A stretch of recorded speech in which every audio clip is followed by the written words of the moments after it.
নমস্কার, Binoy Ghosh. Welcome to my educational channel. আজকে market slightly volatile ছিল, প্রোভাইডেড এফআইআই গতকাল সামান্য বাই করেছে, মন্দের ভালো কিছুই না, 1171 কোটি টাকার বাই। আজকে এখন অবধি রেজাল্ট কিছু আসেনি। তো যাই হোক, অনেকেই ভিডিও আসছে, দেখতে পাচ্ছি যে মার্কেট ক্র্যাশ হবে, প্রচুর পড়ে যাবে, এত পার্সেন্ট পড়ে যাবে। সো আলটিমেটলি না জেনে, কারুর কথা না বুঝে, না অ্যাকচুয়ালি ব্যাপারটা নিজেরা একটু ডায়াগনোসিস করে তারপরেই ইনভেস্ট করবেন। আপনারা নিশ্চয়ই জানেন, বাজার যত পড়ে তত কিন্তু সুযোগ বাড়ে। তখন স্মার্ট মানি কীভাবে কাজ করে সেই জিনিসটা আমরা আজকে একটু তুলে ধরবো এবং সেইগুলোই আমরা আজকে দেখব। স্মার্ট মানি কীভাবে কাজ করে, কখন করে, তার জন্য আমাদের কি কি জানা দরকার। আমরা বাজার পড়ছে দেখেই সবসময় বিক্রি করে দিই। যদি প্রফিট থাকে তো ঠিক আছে, বাট যদি আমাদের লস থাকে তাহলে আমাদের তো বিক্রি করলে চলবে না। এই লস নিতে নিতে একটা হ্যাবিট হয়ে যাবে। তো তার থেকে বেটার যদি ক্যাপিটাল ফ্রি থাকে তাহলে সেই টাকাটা ইনভেস্ট করা থাকেও কোনো প্রবলেম নেই। ভেবে নিতে হবে একটা ফিক্সড ডিপোজিটের মতো টাকা ইনভেস্ট করা আছে। সবসময় চার্ট খুলে দেখলে হবে না, মার্কেটের সঙ্গে সঙ্গে দেখতে হবে। আর রোজ ট্রেড করব এটা ভাবলেও চলবে না। যাই হোক, এই বিষয়ে আমরা একটু আলোচনা করে নেব যে কি করলে আমাদের বেটার হতে পারে এই মার্কেটে। সে বাজার পড়লে ভয় নয়, সুযোগ কিভাবে খুঁজবেন সেটা নিয়ে একটা ছোট্ট করে একটা ভিডিও করেছি। এখন বাজার পড়ছে, চারিদিকে লাল রং দেখছি, নেগেটিভ খবর, আর আমাদের ভয় লাগছে। তাহলে আমরা কি এটা জানি যে বড় সুযোগ সবসময় ভয় থেকেই জন্ম নেয়? ভয় যখনই আসে জানবেন এটা কোনো কিছু সুযোগ আসছে। তো সেটা কিভাবে হচ্ছে সেটা আমরা আজকের ভিডিওতে দেখব। বাজার পড়া মানে কি? অ্যাকচুয়ালি বাজার পড়ছে মানে আমাদের কতগুলি জিনিস বোঝার ব্যাপার আছে। বাজার পড়ছে মানে বাজার ক্র্যাশ নয়। বাজার কখনোই ক্র্যাশ করে না বাজার পড়লে। বাজার যদি প্রত্যেক দিন 600 পয়েন্ট পড়তে থাকে নিফটি, তখন একটা ক্র্যাশের সম্ভাবনা থাকে। এখন বাড়ছে কমছে, বাড়ছে কমছে, একটা ভোলেটাইল আছে। তবে স্মল ক্যাপ এবং মিড ক্যাপ ধীরে ধীরে পড়ছে, তবে পড়াটা অনেক স্লো হয়ে গেছে। পড়াটা আর প্রচুরভাবে পড়ছে না, এটা কিন্তু আপনারা খেয়াল করবেন বা দেখবেন। এখন মার্কেট কারেকশন, এটা তো আমাদের জেনারেল ব্যাপার, কারেকশন হতেই পারে, সেখানে একটা প্রফিট বুকিংও আসতে পারে, এটা আমরা জানি। সেটা একটা ভালো লক্ষণ, সুস্থ বাজারের লক্ষণ প্রফিট বুকিং। কিন্তু প্যানিকে স্টক সেল করবেন না। এটা হচ্ছে আমরা সাধারণ বিনিয়োগকারীরা ম্যাক্সিমাম ভুল করে থাকি। প্যানিকে স্টক সেল করে বসে থাকি, যার ফলে যখন মার্কেট বাড়তে থাকে তখন আর আমরা ধরতে পারি না, তখন আমাদের খালি দেখতেই হয়। আমরা যদি একটু ইতিহাসের দিকে তাকাই তাহলে সেখান থেকে আমরা কি পাই? আচ্ছা, এটা তো আমরা দেখেছি, বাজার বারবার পড়েছে, আবার সেখান থেকে ঘুরে দাঁড়িয়েছে, এটা তো বাজারের নিয়মই তাই। তো এখান থেকে আমরা ইতিহাসের দিকে যদি দেখি, ইতিহাস যা দেখাচ্ছে তাতে করে 2008-এ যে ফিনান্সিয়াল ক্রাইসিস হয়েছিল লেম্যান ব্রাদার্সের, সেই গল্পটা মনে আছে। 2020 যে কোভিড ক্রাশ হয়েছিল, এখান থেকে কিন্তু বাজার খুব তাড়াতাড়ি দ্রুতগতিতে ব্যাক করেছিল।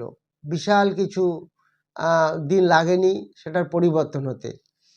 তো সেই প্রতিবারই বাজার ভয় দেখিয়েছে এবং আমরা ধৈর্য ধরে যারা থাকতে পেরেছি তারা প্রচুর রিটার্ন পেয়েছি। তো ধৈর্য একটা বিশাল, পেশেন্স পাওয়ার এখানে একটা মস্ত বড় জিনিস। এটা একটা বড় স্পেকুলেশনের কাজ করে।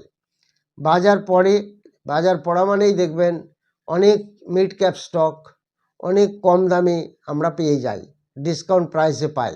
সেটা আমাদের খেয়াল রাখতে হবে। অর্থাৎ বাজারকে আমাদেরকে ইউটিলাইজ করতে হবে, প্রাইসকে ইউটিলাইজ করতে হবে, স্টককে দেখতে হবে কতটা সে পড়লো এবং সেটা কতটা ডিসকাউন্টে পাচ্ছি, সেগুলো আমাদের দেখতে হবে। তার বাজার পড়লে আমরা কিভাবে সুযোগ পাই বা কিভাবে আমরা সুযোগ কোথা থেকে পাবো, এই যে বাজার পড়লে সুযোগ কোথা থেকে আসে সেটা নিয়ে আমরা একটু দেখে নিই। আমরা অনেক ভালো ভালো স্টকস ডিসকাউন্টে পেয়ে যাই, সেটা আমাদের লক্ষ্য রাখতে হবে। সে ভালো ভালো স্টকগুলো আমরা কোথা থেকে পাবো, কিভাবে পাবো? আর ভালো বলতে বোঝায় তার ডেপ্ট ফ্রি কোম্পানি যদি হয়, বা খুব সামান্য পরিমাণ ডেপ্ট থাকতে পারে, অর্থাৎ ভালো বলতে গেলে আমরা তার ব্যালেন্স শিটকে আমরা ফলো করব। ব্যালেন্স শিট স্টাডি করে দেখব তার যত কিছু ডাটা আছে, আরওসি, আরওই, রিটার্ন অন নেটার, operating profit margin, book value, EPS, PE, যা যা আছে সেগুলো আমরা সমস্ত কিছু যদি ক্যালকুলেশন করে দেখি, ব্যালেন্স শিট অ্যানালিসিস করে, তাহলে সেখান থেকে আমরা দেখতে পাবো কোনটা ফান্ডামেন্টালি স্ট্রং স্টক এবং কতটা ডিসকাউন্টে পাচ্ছি। সেই ডিসকাউন্টে পাওয়া স্টকগুলো একটা লিস্ট করে নিন। তার মধ্যে প্রচুর কোম্পানি পাওয়া যাবে, তার মধ্যে আবার ফান্ডামেন্টালি স্টক কোন কোম্পানি, সেগুলি নিলে কোনটা ভালো হবে। এই সময় আমরা কি করব, এসআইপি ও গ্র্যাজুয়াল বাইং করব। অর্থাৎ কি, সিস্টেমেটিক ইনভেস্টমেন্ট প্ল্যান, যেটা আমরা মিউচুয়াল ফান্ডে করে থাকি, সেটা আমরা স্টকেও করতে পারি। যখনই একটা স্টক প্রচুর পড়ে গেল, অনেক ডিসকাউন্টে পাচ্ছি, সেখান থেকে একটু একটু একটু করে অ্যাকুমুলেট করতে হবে আমাদের। তা একবারে নয়, একবারে কোনো স্টকে বেশি ঢুকতে নেই, এগুলো খেয়াল রাখতে হয়। ধীরে ধীরে অ্যাকুমুলেট করতে হয় এবং সময় বেসিসে সেটাকে কাজে লাগাতে হয়। এসআইপি ধাপে ধাপে কেনাই সব থেকে নিরাপদ, এটা এটা আমাদের খেয়াল রাখতে হবে। এসআইপির মতো স্টককেও আমরা সেটাকে করতে পারবো। যখন বাজারে খুব বেশি ভয় দেখা দেবে, তখনই কিন্তু আপনারা নিশ্চয়ই জানেন স্মার্ট মানি ইউটিলাইজ হয়। স্মার্ট মানি মানে হচ্ছে কি, যত বিগ ইনভেস্টরদের যে মানি, তারা যখন বাজার থেকে সব লোক পালিয়ে যায়, অর্থাৎ বাজারে লোকের বেশি গুঞ্জন থাকে না, তখন তারা স্মার্ট মানিটা সেখানে ইমপ্লিমেন্ট করতে থাকে, সেখানে সোর্স হিসাবে কাজে লাগায়।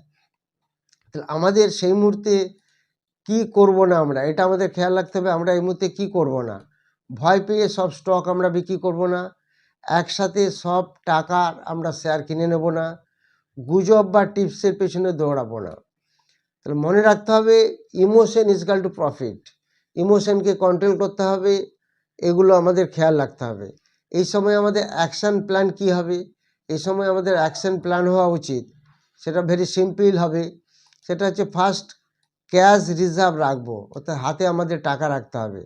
স্ট্রং স্টকের ওয়াচ লিস্ট বানাবো। এসআইপি বা স্ট্যাগার এন্ট্রি ব্যবহার করব। প্রতিদিন বাজার দেখার নেশা কমাতে হবে। প্রতিদিন বাজার দেখলে মনে হবে এই পড়ে গেল, হ্যাঁ, বা একটু হয়তো বেড়েছে, না মার্কেট খারাপ আছে, বেচে দিলাম। তো এইগুলো আমাদের খেয়াল রাখতে হবে।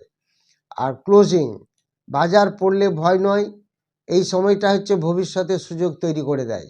সেই ভবিষ্যতের সুযোগটাকে ধীরে ধীরে কাজে লাগাতে হবে। ধৈর্য, শৃঙ্খলা আর জ্ঞানের ভিত্তিতে স্মার্ট মানিকে কাজে লাগাতে হবে। এই তিনটে জিনিস আমরা যদি ফলো করি, তাহলে দেখবেন আমরা আগামী দিনে নিশ্চয়ই জিতবো, এটা আমাদের খেয়াল রাখতে হবে। স্মার্ট মানি কনসেপ্টটা আমাদের কিভাবে খেয়াল রাখবো, স্মার্ট মানি কিভাবে হয়? বড় অভিজ্ঞ খেলোয়াড়দের টাকা যখন মার্কেটে এন্ট্রি নেয়, তখন দেখবেন ধীরে ধীরে মার্কেট বাড়তে থাকে। Mutual funds, institutional investor, FIDI, big operators, তখন আমরা কি করি, রিটেলাররা কি করি, তখন আমরা সেল করতে থাকি প্যানিকে, ভয়ে।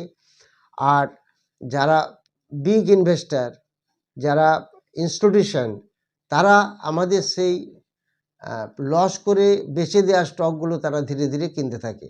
এটা নিশ্চয়ই আপনারা দেখেছেন বা অভিজ্ঞতা আছে। সেই অভিজ্ঞতাটাকে কাজে লাগিয়ে নিজেরা আপনারা সেটাকে সেইভাবে কিন্তু মার্কেটে লেগে থাকুন। স্মার্ট মানি কীভাবে কাজ করে? বাজার পড়ার সময় রিটেল ইনভেস্টররা ভয় পেয়ে বিক্রি করে দেয়, আর স্মার্ট মানি ধীরে ধীরে কেনা শুরু করে।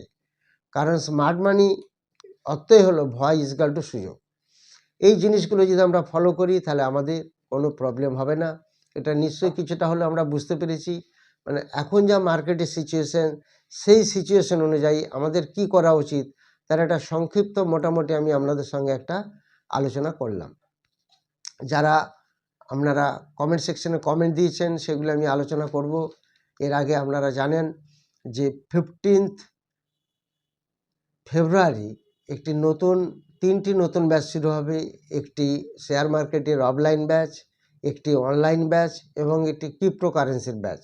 এই 15 ফেব্রুয়ারি যারা ইন্টারেস্টেড, তারা হোয়াটসঅ্যাপে যোগাযোগ করবেন, যেখানে আমরা fundamental, technical, price action, chart, pattern সমস্ত কিছু শেখানো হয় এবং স্টক সিলেকশন ফর্মুলা শেখানো হয়। অপশন মার্কেটের জন্য একটি ফর্মুলা, ইন্ট্রাডের জন্য একটি, সুইং ট্রেডিংয়ের জন্য, এবং সেই ফর্মুলাগুলি কিভাবে কাজ করে সেগুলো লাইভ মার্কেটে সমস্ত কিছু সেগুলি শেখানো হয় বা দেখানো হয়। কিভাবে আমরা একটা ডেলি সেখান থেকে অ্যাচিভমেন্ট পেতে পারি, সেগুলো সব দেখানো হয়। যারা ইন্টারেস্টেড তারা হোয়াটসঅ্যাপে যোগাযোগ করবেন। যারা কমেন্ট সেকশনে কমেন্টগুলি দিয়েছেন সেগুলি আমি আপনাদের বলে দেবো। গোপাল ভট্টাচার্য জানতে চেয়েছেন কল্যাণ জুয়েলার্স লং টার্মে কেমন হবে। কল্যাণ জুয়েলার্স লং টার্মে ভালো হবে, খারাপ না, খেয়াল রাখুন। এখন লং টার্মের কথা ভেবে যদি আপনারা চলতে পারেন তাহলে দেখবেন নিশ্চয়ই আপনারা লাভবান হবেন। বিকাশ বসাক জানতে চেয়েছেন যে জিআরএসি কত প্রাইসে এলে কিনলে ভালো হবে। 1820 কাছাকাছি যদি আসে জিআরএসি তাহলে সেটা খুব ভালো বাইং হবে। দেবাশিস নাথ জানতে চেয়েছেন ওয়েবসাল এনার্জি শেয়ারটা কেমন, বাই করা উচিত হবে কিনা, প্লিজ ডিসকাস। ওয়েবসাল এনার্জি নিঃসন্দেহে ভালো শেয়ার আছে, আপনারা জানেন, কিন্তু এখন যা সিচুয়েশনস আপনারা সেটা খেয়াল রাখবেন। এখানে 58 to 60 এই লেভেলে যদি শেয়ারটা পান তাহলে কিনলে কিন্তু ভালো হবে। অনেক বিশ্বাস জানতে চেয়েছেন পৃথ্বী এক্সচেঞ্জ শেয়ারটা নিয়ে যদি একটু বলেন, এর ফিউচার কি আছে। এর ফিউচার, এর তো দাম 115, 14-15 কাছাকাছি চলছে, ফেস ভ্যালু 10 আছে, প্রফিটও আছে কোম্পানির, এফআইডিআর কিছু নেই, প্রমোটারের কাছে 72% শেয়ার আছে, ডেপ্ট প্রায় নেই বললেই চলে। সন্দীপ সাউ জানতে চেয়েছেন Fedders Holdings share is a good option for buying now, please response. এটা আপনি 50 রুপিস কাছে আসলে, 50 টাকার কাছাকাছি আসলে যদি বাই করেন তাহলে এই লেভেলটা খুব ভালো লেভেল। লুসি ভান্ডারি জানতে চেয়েছেন টাটা ইনভেস্টমেন্ট সাপোর্ট লেভেল এবং অ্যানালিসিস দি স্টক। সাপোর্ট লেভেল আপনি 658-এ রাখতে পারেন টাটা ইনভেস্টমেন্ট। এফআইডিআর কাছে কিছুটা করে শেয়ার আছে, গভর্নমেন্টের কাছে কিছুটা শেয়ার আছে। সাধন কর্মকার জানতে চেয়েছেন আইআরবি কি মিড ক্যাপ না স্মল ক্যাপ কোম্পানি। আইআরবি মোটামুটিভাবে এটা দেখা যাচ্ছে মিড ক্যাপ কোম্পানির আন্ডারেই পড়ছে। লক্ষ্মীকান্ত ঘোষ জানতে চেয়েছেন সেনকো গোল্ড 20% লসে আছি, এটা কি হোল্ড করব। সেনকো গোল্ড লং টার্মের জন্য একটু ধরে রাখুন, হোল্ড করে রাখুন, লসে ছাড়বেন না। দেবাশিস রায়চৌধুরী জানতে চেয়েছেন পেজ ইন্ডাস্ট্রিজ এখন অনেক নিচে পড়েছে, এখন কি ইনভেস্ট করার সময় নাকি ওয়েট করব। অ্যাকচুয়ালি দেখুন পেজ ইন্ডাস্ট্রিজ প্রায় 35,000 থেকে 36,000 টাকার এক একটি স্টক কিনতে আপনার 35,000 থেকে 36,000 টাকা লাগছে। এটা যদি আপনি কিনতে চান সেটা 34,500-র কাছাকাছি আসলে এই লেভেলে একটা আপনি কিনতে পারবেন। আঁখি গো জানতে চেয়েছেন জিএসডব্লিউ হোল্ডিং সাপোর্ট কত। জিএসডব্লিউ হোল্ডিংয়ের সাপোর্ট 17,450 টাকার কাছাকাছি একটা সাপোর্ট আপনি রাখতে পারেন। শিবপ্রসাদ জানতে চেয়েছেন আরইসিএল, আরভিনিএল, আইআরএফসি অনেকগুলি স্টকের কথা বলেছেন, সেগুলি সব পড়ে যাচ্ছে, এগুলি কন্টিনিউয়াসলি ফল করছে। কেন? এটা তো নিশ্চয়ই জানেন, এটা একটা এফআইআই কন্টিনিউ সেলিং করছে, এটা একটা ফার্স্ট কারণ। এর সাথে সাথে আরও অনেকগুলি কারণ আছে, সেগুলো আগের ভিডিওগুলি দেখলে আপনি আরও ক্লিয়ার হয়ে যাবেন কেন পড়ে যাচ্ছে। তারপর রেল স্টক তো প্রচুরই পড়ে আছে এবং পড়ছে এখনও নাউটিল। রেল স্টকের খবর হয়তো আসতে পারে বাজেটের আগে, সেটা খেয়াল রাখুন। আসাদুল জানতে চেয়েছেন ক্যাস্ট্রোলের সাপোর্ট অ্যান্ড রেজিস্ট্যান্স লেভেল। ক্যাস্ট্রোলের সাপোর্ট লেভেল হচ্ছে 170, রেজিস্ট্যান্স লেভেল 190-র কাছে। সঞ্জীব জানতে চেয়েছেন বাজাজ হাউসিং ফিন্যান্সের রেজিস্ট্যান্স কত। 105 বাজাজের এখন যা সিচুয়েশন তাতে করে যে আপনি লেভেলটা জানতে চেয়েছেন রেজিস্ট্যান্স লেভেল সেটা 100 না, ওটা তো আসাদুল। সঞ্জীব জানতে চেয়েছেন বাজাজ হাউসিং, এটা রেজিস্ট্যান্স লেভেল দ্যাট ইজ আপনার একটা 105-এর কাছে মেনটেন করতে পারেন। মৃত্যুঞ্জয় পাল জানতে চেয়েছেন ঊর্জা গ্লোবাল লসে আছে, এটা একটা পেনি স্টক, 10 টাকার কাছাকাছি দাম চলছে, ওয়েট করুন, এই মুহূর্তে কোনো উপায় নেই। অনেকে জানতে চেয়েছেন সন্দীপ দেবনাথ, বিভাস সেনগুপ্ত, সমীর মণ্ডল, শম্পা মণ্ডল, অনেক শেয়ার সম্বন্ধে খালি বলুন। অ্যাকচুয়ালি শেয়ার সম্বন্ধে বলতে গেলে তো অনেক কিছু বলতে হয়, স্পেসিফিক কিছু প্যারামিটার বলে দিলে ভালো হয়। যদি আপনাদের সময় থাকে চলে আসুন, আমাদের শনিবার চন্দননগরে একটা পিকনিক আছে, সেই চন্দননগরের পিকনিকে আসলে আমরা অনেক সময় পাবো, যদিও আমাদের সঙ্গে 30-40 জন স্টুডেন্ট যাবে, সেই হিসাবে ওই জায়গায় আসলে হয়তো মিট হতে পারে এবং সেখানে কিছু আলোচনাও করা যেতে পারে। যারা ভিডিওটি নতুন দেখছেন তারা অবশ্যই সাবস্ক্রাইব করবেন, লাইক করবেন, শেয়ার করবেন। Thank you very much for watching my video. যারা 15 ফেব্রুয়ারি ব্যাচে ভর্তি হতে চান তারা যোগাযোগ করবেন।